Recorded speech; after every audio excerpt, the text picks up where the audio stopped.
Imagine eating human flesh. It's a gruesome thought, but there are tribes and cultures all over the world that have practiced cannibalism throughout history. One of the most well-known examples is the Korowai people of Papua New Guinea. The Korowai believe that eating the brains of their enemies will make them smarter and more powerful. They also believe that it is a way to show their dominance over their enemies. Another tribe that practiced cannibalism is the Wari people of Brazil. The Wari believed that cannibalism was a way to connect with their ancestors. They believed that by eating their ancestors' flesh, they could absorb their wisdom and strength. The Aztecs of Mexico also practiced cannibalism, but for a different reason. The Aztecs believed that ritual cannibalism was necessary to appease the gods and ensure the continued fertility of the land.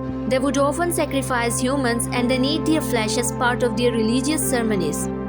The Maori were also known for their cannibalism. They believed that eating the flesh of their enemies would make them stronger and more powerful. They also believed that it would give them their enemies' mana or spiritual power. The Maori people of New Zealand also practiced cannibalism for a variety of reasons. They believed that it was a way to punish their enemies, to show their dominance, and to gain their enemies' mana. They also believed that eating the flesh of their loved ones who had died in the battle was a way to honor them.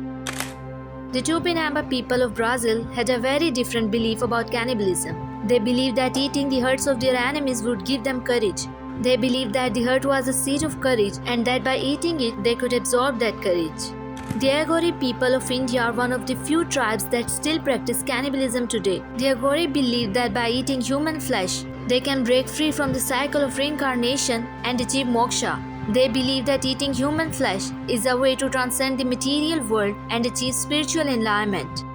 The Four people of Papua practice a type of cannibalism called kuru.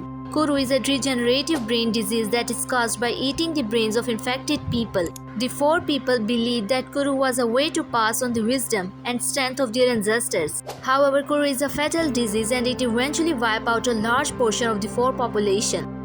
The Fijians were converted to Christianity in the 19th centuries. They believed that eating the flesh of their enemies would make them stronger and more powerful. The Maori people of New Zealand signed a treaty with the British in the 19th century, which ended up their practice of cannibalism. The Wari people of Brazil were wiped out by the disease in the 16th century. It is believed that they were killed by smallpox, which was introduced to the Americans by the Europeans. Cannibalism is a complex and disturbing topic, but it's important to remember that it's a part of human history. By understanding the cultures that practice cannibalism, we can better understand ourselves and the world around us.